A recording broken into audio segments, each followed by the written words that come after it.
Iran and six major powers gave themselves until July 7 to clinch a historic nuclear deal after a deadline to end marathon talks passed as the clock struck July 1, with no breakthrough in sight. Russian Foreign Minister Sergei Lavrov, who joined the meeting in Vienna on what was meant to be the final day of talks on June 30, said that after almost 2 years of trying, he still believed a deal to end the 13-year standoff was within reach. The talks are progressing in a positive direction. There remain questions, mostly regarding procedural issues rather than technical, Lavrov told Russian television after meeting U.S. Secretary of State John Kerry. "We have all reason to believe that results are within reach," Lavrov said. U.S. President Barack Obama struck a less conciliatory tone in Washington on June 30, reiterating that he would not hesitate to walk away from a deal if the conditions were not satisfactory.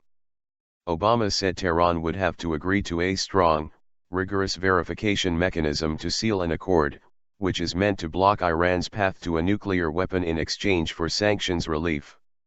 Earlier June 30, Iranian Foreign Minister Mohammad Javad Zarif returned to Vienna following consultations in Tehran, a visit that had raised hopes he may be bringing instructions that would yield a breakthrough.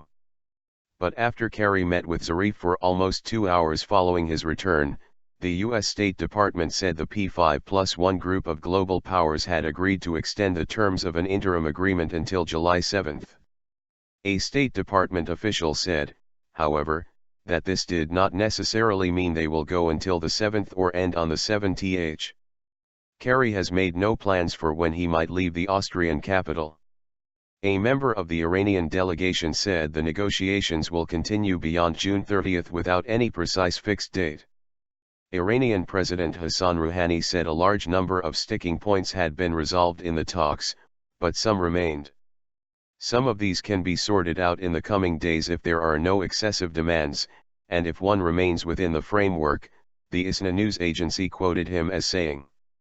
After one-on-one talks, the top American diplomat and Zarif were joined by their teams for a broader meeting, including with nuclear experts U.S. Energy Secretary Ernest Moniz and Iran's nuclear chief Ali Akbar Salehi. The two Massachusetts Institute of Technology alumni played a key role in brokering the outlines of a breakthrough accord in April in Lausanne, Switzerland. Under the Lausanne framework, Iran agreed to substantially scale down its nuclear activities in order to make any attempt to develop nuclear weapons, an aim denied by Tehran virtually impossible. In return, painful sanctions that have suffocated the Iranian economy by choking its lifeblood oil exports and its ability to earn foreign currency will be progressively lifted. But turning the 505-word joint statement drawn up in a Swiss lakeside hotel into a fully fledged, highly technical document of several dozen pages and around 5 annexes has proved hard work. Contentious issues include the pace and timing of sanctions relief, the mechanism for their snapback, and Iran's future development of newer, faster centrifuges.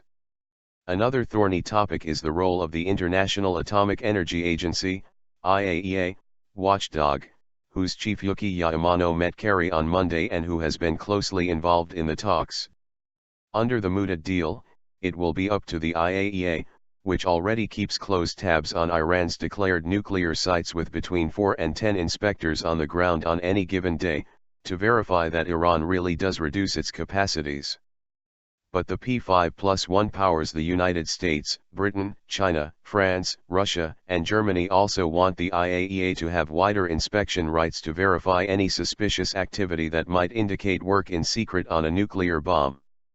This could include the IAEA visiting military bases, something that Iranian Supreme Leader Ayatollah Ali Khamenei last week rejected as a red line.